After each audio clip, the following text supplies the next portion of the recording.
Bom dia, boa tarde, boa noite, pessoal. Como vocês estão? Tudo bem? Eu espero que vocês estejam bem. Eu não sei que hora que você está vendo esse vídeo. E eu gostaria de, nesse vídeo hoje, agradecer muito a pastora Dani pela oportunidade e fazer parte desse quadro chamado Eu e o Louvor a Deus, para contar um pouco da experiência que eu já tive com Deus, nesse chamado que Deus tem sobre a minha vida, e contar uma experiência sobrenatural que eu tive no início da minha conversão. Eu vim de uma família onde a minha mãe ela sempre foi evangélica, sempre não, ela se tornou evangélica após o casamento dela, e eu já nasci basicamente num berço evangélico, porém ao longo dos anos, depois de algum tempo indo para a igreja, sem entender o porquê eu ia para a igreja, eu deixei de ir à igreja e passei a ter minha vida como adolescente, tendo as minhas experiências de adolescente, buscando os prazeres e as alegrias momentâneas da vida, e deixei por um período, deixei de acreditar que havia realmente um Deus todo-poderoso. Eu acreditava na força do homem, acreditava na força humana, acreditava na força de vontade e tudo mais, e passei a não crer que existia um Criador de todas as coisas, né? Então, esse momento foi um período muito conturbado da minha vida, eu confesso. Embora o período da adolescência geralmente é um período de transição, mas quando a gente não tem um norte, a gente não tem um alvo a seguir, tudo se torna muito mais difícil. E nesse período da minha vida, eu passei, como não acreditava em Deus, eu passei a fazer vários estudos em várias religiões, passei pelo espiritismo, passei pelo candomblé, passei por várias outras religiões, não frequentando, mas estudando algumas partes dela para ver se eu encontrava uma razão, um norte de alguma coisa. E sempre recebi a mesma resposta de mim mesmo: todos procuram um Deus, sendo que esse Deus não existe. Porém, teve um dia que eu recebi um convite da minha irmã para participar de um encontro na igreja dela, e eu perguntei para ela: vai ter umas menininhas lá e tal, e eu estava à procura de uma namorada. Na época eu tinha 17 para 18 anos, e ela falou que sim e tal, mas o objetivo era outro, obviamente, né? E eu fui para esse encontro, nessa igreja. E nesse encontro dessa igreja, a Igreja Videira, na época, eu fui impactado. Eu fui impactado porque Deus, ele me mostrou o maior dos sacrifícios. Eu passei a descobrir de uma forma efetiva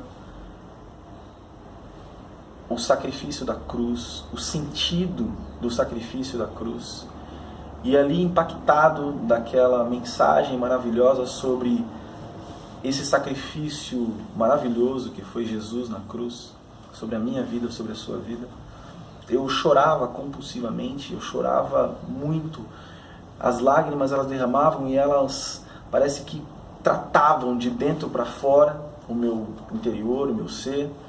E eu fui sendo curado por diversas maneiras ali. O Espírito Santo foi me curando tanto espiritualmente como emocionalmente, de todas as formas. E eu passei 3 dias nesse lugar, ouvindo a palavra de Deus, e no penúltimo dia, à noite, eu tive a maior das experiências. Porque ali eu já havia sido impactado pelo Espírito, eu já estava sendo tratado pelo Espírito, eu havia sido batizado com o Espírito Santo. Porém, à noite, em um momento no qual a igreja fez um caminho, um túnel, né?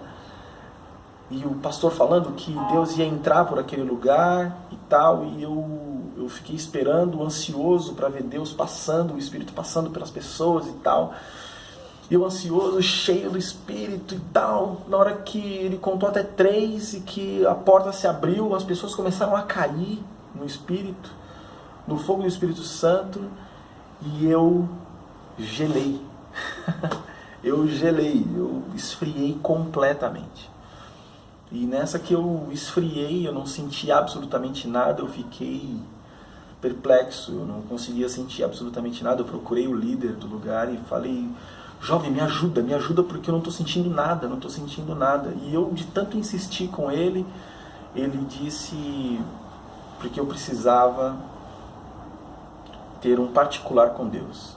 Ele me conduziu para fora da capela e disse que assim como Jacó, lá em Gênesis 32, teve aquele momento com Deus particular, no qual ele luta com o anjo, eu tive a minha luta com Deus ali. E eu, no particular, comecei a esbravejar e falava com Deus e tentava de alguma maneira trazer aquele sentimento de volta.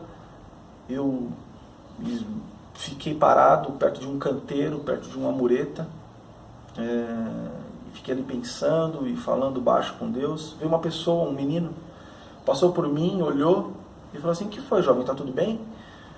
E eu falei, comecei a conversar com ele, falei: não tá muito bem, eu tava cheio de espírito, agora eu não tô mais, eu não tô sentindo nada. E, cara, eu precisava sentir de novo, porque, sabe, ele: calma, mas espera, tudo tem seu tempo e tal. E eu comecei a falar com ele que aquilo que eu sentia, eu sempre fui uma pessoa muito ligada às pessoas, eu sempre fui uma pessoa ligado muito aos meus amigos, e eu precisava que aquilo que eu estava sentindo, eu precisava passar para os meus amigos, eu precisava passar para os meus familiares, eu precisava falar da palavra de Deus, eu precisava louvar, minha vida precisava louvar a Deus, e aquelas pessoas precisavam sentir o que eu estava sentindo. E quando eu comecei a proferir essas palavras, eu comecei a chorar novamente, comecei a chorar muito, muito. E aquele garoto, muito jovem, olhou para mim e falou assim: essas lágrimas que você deixa derramar agora, essas são as lágrimas que te curam, e essas são as lágrimas do Espírito Santo de Deus. E naquele momento eu senti algo sobrenatural sobre o meu corpo. Eu parecia que flutuava, eu parecia que começava a ser, sinceramente, flutuar mesmo, assim, e algum fogo começava a tomar conta de mim, e eu começava a falar em línguas estranhas, compulsivamente, e eu corri para dentro da capela novamente, e eu entrei para dentro da capela, e eu procurei o menino que estava comigo, e eu não encontrei o garoto. Eu falei para o líder sobre o que aconteceu, falei para ele sobre o garoto, as características dele, ele falou assim: não existe uma pessoa assim aqui. Então eu tive uma experiência sobrenatural com Deus, eu tive uma experiência sobrenatural com Deus, para que eu pudesse louvar a Ele com a minha vida hoje. Eu espero que você seja impactado com essa história, eu espero que você seja transformado pelo Espírito que me transformou. Amém? Fique com Deus, um beijo no seu coração. Desculpa pelo tempo.